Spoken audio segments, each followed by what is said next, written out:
Saqifah مکے والوں کی جگہ کا نام نہیں ہے، اور یہ ظلم ہے ہمارے دوسرے مسلمانوں کے جوانوں پر. ہم تو اپنے ممبر سے لوگوں کو نالج دیتے ہیں، تاریخ ہسٹری بتاتے ہیں. آپ کسی مسجد میں کسی جگہ سے آپ کسی بیچارے اہل سنت کے جوان کو پکڑیے اور پوچھیے سقیفہ کیا ہے، کہ کہا مجھے نہیں پتا. ان کو علم کے دشمن ہیں. ان کو پتا ہے اگر ہم نے اس کو نالج دی. بھائی ایک محمد علی انجینئر اور مرزا نے کیا کیا ہے، ایک چھوٹا سا کمرہ یوٹیوب کا چینل کھول رکھا ہے، ملین فالوور کیوں ہیں؟ اس کا مطلب عوام علم کی طالبہ ہے. مفتی نہیں چاہتا اسے پتا چلے، مولوی نہیں چاہتا. کیوں؟ کیونکہ اس کا اپنا دربار، اس کی اپنی بازار خراب ہو جائے گی. سقیفہ ایک ایسی جگہ ہے جو مقام تھا، بیٹھک تھی. سقیفہ ایک بیٹھک ہے جس کو کہتے ہیں صاحباں. ایک ایسی بیٹھک تھی مہاجرین کی نہیں، انصار کی.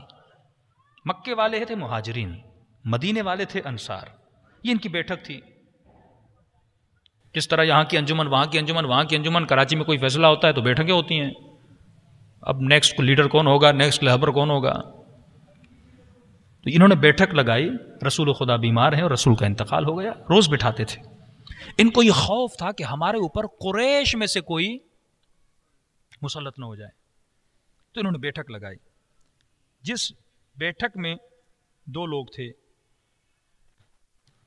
امید بن عزید جو رہبر تھے. دو قبیلے تھے، اوس و خزرج. اوس کے جو رہبر تھے وہ امید بن عزید، خزرج کے جو رہبر تھے وہ سعد بن عبادہ.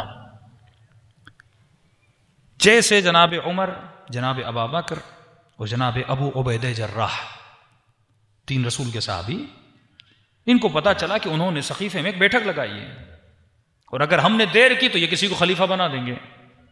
تو بقول ان کے کہ امت میں ایک فتنہ کھڑا ہو جائے گا. تو یہ جلدی سے وہاں پہنچے. یعنی رسول کا انتقال ہوا، علی دفن و کفن میں مشغول ہیں. امت میں یہ جھگڑا ہے کہ رسول چلے گئے، اب کون ہمارے اوپر حاکم ہو جائے گا. وہ عرب کا معاشرہ جو قبیلوں میں، جو عشیروں میں بٹا ہوا تھا، مختلف قبیلوں میں. یعنی آپ کو یہ نہیں پتا، ایک اونٹ پر 70 سال یہ لوگ لڑتے تھے، اتنے جاہل تھے. اب دو قبیلوں کے لوگ بیٹھے ہوئے. جناب عمر فرماتے ہیں کہ جب میں جا رہا تھا سقیفے کی طرف، کنت ازور فی نفسی، میں اپنے اندر سوچ رہا تھا کہ جب سقیفے میں جاؤں گا، یہ لوگ ایک رہبر بنا رہے ہیں، تو میں ایک نقشہ بنا رہا تھا کہ وہاں جا کے قریش میں سے ہم کسی کو خلیفہ بنا دیں. سوچ ہی رہا تھا، لیکن جب وہاں پہنچا تو جناب ابا بکر نے میرے ہاتھ کو پکڑ لیا. جو پھر وہی بات کہ جناب عمر شورٹ ٹیمپر والے تھے، بہت جلدی غصے میں آ جاتے تھے کہ یہاں پہ غصہ ہمارا کارآمد نہیں ہوگا. اور وہ جیسے انصار میں داخل ہوئے، جناب ابا بکر نے انصار کی تعریفیں کرنا شروع کر دی کہ تم انصار وہ جنہوں نے رسول کو پناہ دی، سورہ بقرہ تمہاری فضیلت میں اتری. قصیدے پڑھنا شروع کیے. تبھی معصوم فرماتے ہیں جو تعریف کرے اس سے ڈرو. تیرے نفس کا سب سے پہلا دشمن یہ جو تمہاری تعریفیں کر رہا ہے. اتنی تعریفیں کی. انہوں نے کہا بھائی یہ تو ہمارے لیے آئے ہیں، یہ تو ہماری مدد کے لیے آئے ہیں. تو انہوں نے کہا رسول خدا دنیا سے جا چکے ہیں، لیکن مجھے پتا ہے کہ تم لوگ خلیفے کا انتخاب کرنا چاہتے ہو، لیکن تم لوگ یہ جانتے ہو اب یہاں دین اسلام کی بات نہیں ہو رہی. جناب ابا بکر یہ جملہ جاری کرتے فرماتے ہیں اعراب میں آج تک قریش کے علاوہ کوئی خلیفہ نہیں بنا. یہ نہیں کہا اسلام میں، یہ نہیں کہا قرآن میں. عرب میں اگر کوئی خلیفہ بنا ہے وہ قریش سے بنا ہے، تو لہذا خلیفہ قریش سے بنے گا. یہاں پہ انصار نے کہا کہ نہیں، ایسا نہیں ہو سکتا کہ آپ ہمارے اوپر خلافت کرو. کہ منا امیر و منکم امیر. مدینے کا ایک خلیفہ ہوگا، مکے کا ایک خلیفہ ہوگا. یہاں چھٹے امام جعفر صادق علیہ الصلوۃ والسلام،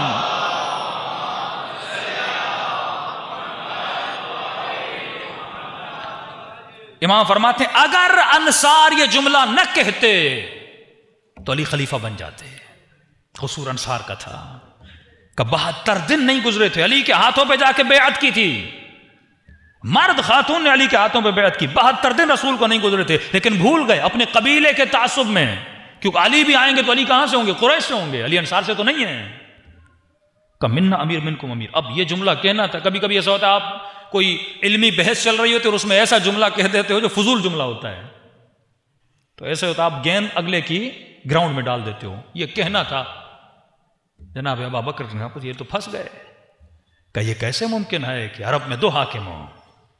حاکم ایک ہوتا ہے، یہ عقل کے خلاف ہے.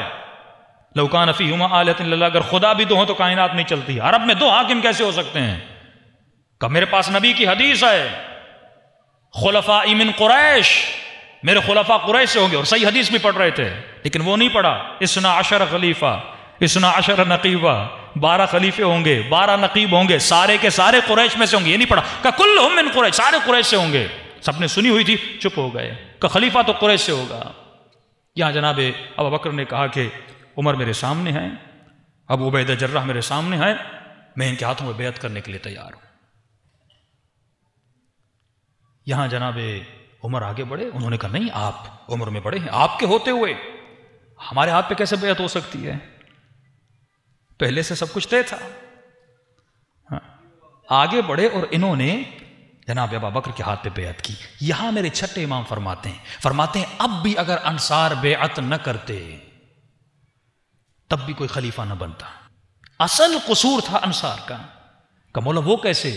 فرمایا ایک نفس کی بیماری نے امت کو 72 ٹکڑوں میں بدل دیا. کہ مولا کون سی نفس کی؟ فرمایا حسد. نفاق کی سب سے بڑی صفت جو ہے 4 صفات میں سے ایک صفت حسد ہے. کہ مولا کس کا حسد؟ فرمایا اوس و خزرج کا آپس میں جو حسد تھا. خزرج کا ریس تھا سعد بن عبادہ، اوس کا جو ہیڈ تھا عمید بن عزید.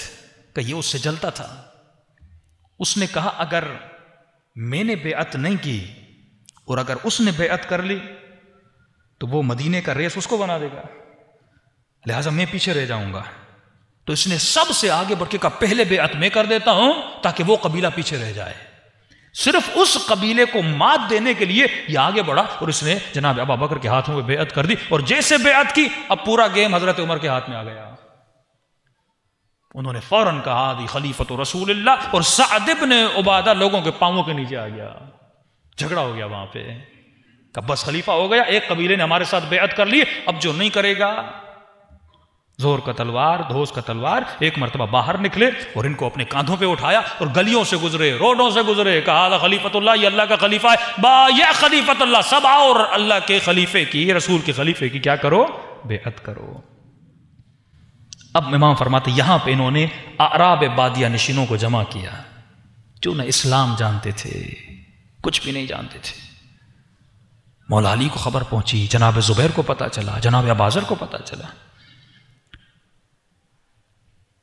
اور علی نے جناب ابو بکر کو بلایا تھا اور پیغام دیا تھا صحیح بخاری میں کہ آنا تو اکیلے آنا، عمر کو ساتھ لے کر نہیں آنا. جو پتا تھا یہ فوراً غصے میں آ جاتا ہے کہ میرے پاس آنا تو اکیلے آنا. آئے اور حضرت علی نے کہا کہ میں جنازے میں مشغول تھا، دفن و کفن میں مشغول تھا، نبی کا کفن خشک تو ہونے دیتے، اتنی جلدی بھلا کیا تھی خلیفہ چننے کی.